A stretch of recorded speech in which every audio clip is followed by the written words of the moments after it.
This is as close as a Presbyterian ever gets to preaching a revival. The pets join in and help preach. It's kind of fun. A very short second lesson coming to you out of the book of Job. 3 verses. But ask the animals, and they will teach you. The birds of the air, and they will tell you. Ask the plants of the earth, and they will teach you. And the fish of the sea will declare to you. Who among all these does not know that the hand of the Lord has done this? In his hand is the life of every living thing, and the breath of every human being. Glory be to God who gives us the word. May God write that word on our hearts, and may God and God alone receive glory, honor, and praise. The book of Job makes a startling claim. But ask the animals, and they will teach you. The birds of the air, and they will tell you. Ask the plants of the earth, and they will teach you. And the fish of the sea will declare to you. That seems a rather remarkable statement. We don't think about animals as teachers. We like to think of ourselves as the teachers and the animals as the student. We take dogs to behavior classes to teach them to sit, heel, and go into the prone position with lie down. We train horses to walk, trot, canter, and gallop. Horses that have pedigree and a college education take classes in something called dressage, and they learn to move in such a way as to appear to dance. You can train a cat, but it won't learn much. They are too independent for that. Cows learn to head to the barn when they wish to have their discomfort eased by milking. We like to think that we are the teachers, the trainers, the instructors. The animals humor us in that way. Anyone who has ever owned a pet knows that they train us. Americans believe that all sorts of things are true about animals, but have you ever noticed that animals can make us talk to them like babbling idiots?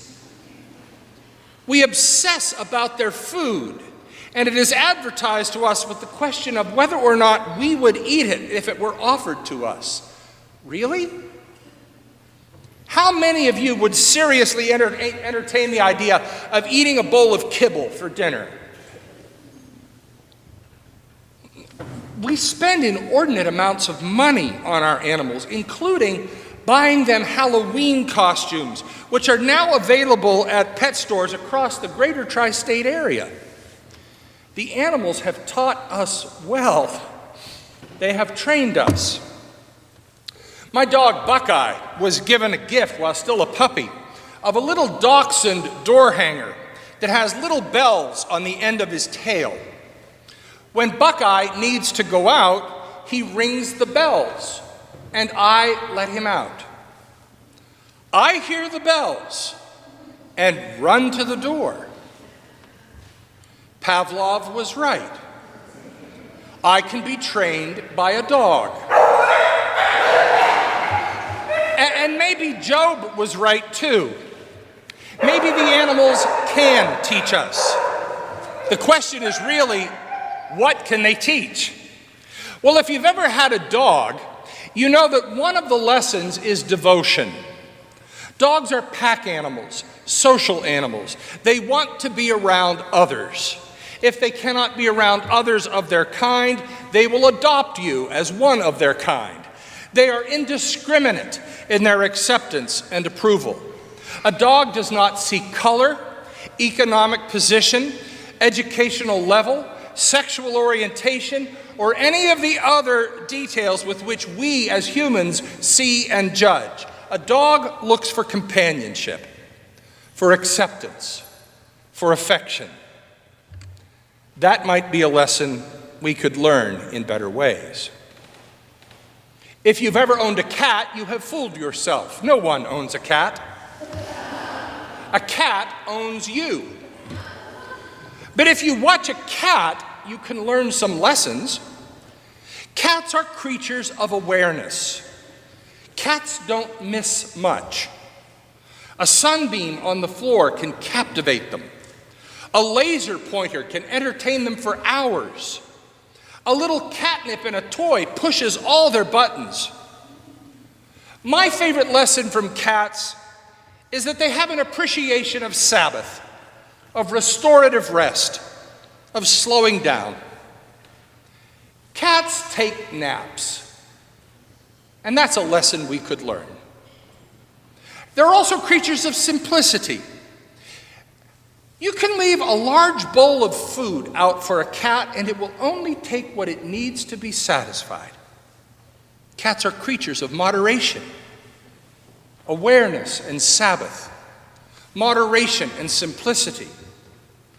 Those might be lessons we could learn in better ways. Look at the birds. Whether you watch the majesty of an eagle gliding on the wind or watch the invisible wings of a hovering hummingbird, you can't miss the wonder of a bird in flight. Whether a great raptor or a simple songbird or anything in between, birds have an innate sense of confidence and trust. No one tells them that the wind is there to create lift, to bear their weight, to allow them to climb high and swoop low. No one explains the physics of flight to a bird. At some point in their young life, the mama bird nudges the youngling from the nest, and on the way down, it learns how to beat its wings and fly. Birds are creatures of faith and trust. In the dead of winter, they know where the feeders are, and they go to them trusting that they will provide. Confidence, trust, dare we say faith. Those might be lessons we could learn in better ways. Look at the squirrels. Oh, I know, we see them as nuisance rodents. But back in April of this year, Avi Steinberg wrote a wonderful essay about squirrels in the New York Times Magazine. In part, Steinberg wrote, "Squirrels are right here with us. They live on our level and toil on the same schedule as humans in every season. They share our approach to life's problems. They save and plan ahead obsessively. They make deposits and debits of nuts and seeds mostly, build highways returning to well-known routes in and around trees, manage 30-year mortgages, they can inhabit a single nest for that many years, refrigerate their staples, in this case pine cones, and dry their delicacies for storage, mushrooms, as we do. They work the day shift and live in walk-up apartments. And like stock traders, they gamble in the marketplace. While most animals breed as food becomes available, squirrels have developed the ability to predict a future seed glut and reproduce accordingly, like bullish investors. Ingenious, hardworking, intelligent, diligent, industrious, and remarkably entertaining through it all.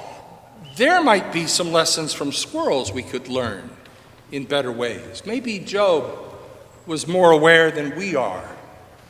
But ask the animals, and they will teach you. The birds of the air, and they will tell you. Ask the plants of the earth, and they will teach you. And the fish of the sea will declare to you. Still, it doesn't end there. Job goes on to say, "Who among us does not know that the hand of the Lord has done this? In God's hand is the life of every living thing and the breath of every human being."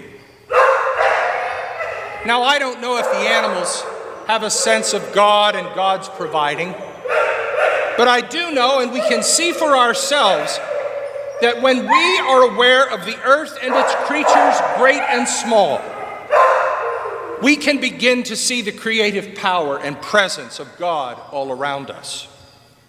We may not be able to accept the Bible's stories of creation or the science of evolution, but we can all surely agree that the creation around us is magnificent and wondrous and worthy of care.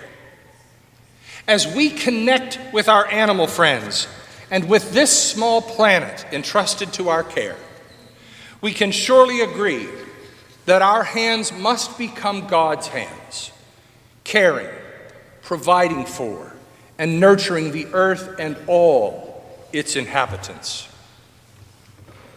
One last lesson worth learning from the animals.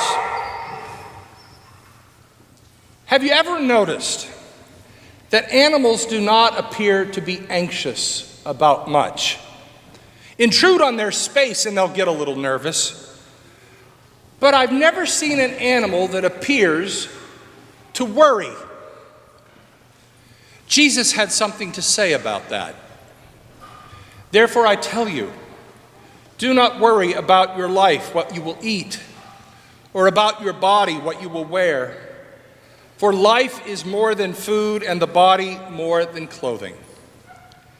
Consider the ravens. They neither sow nor reap. They have neither storehouse nor barn, and yet God feeds them.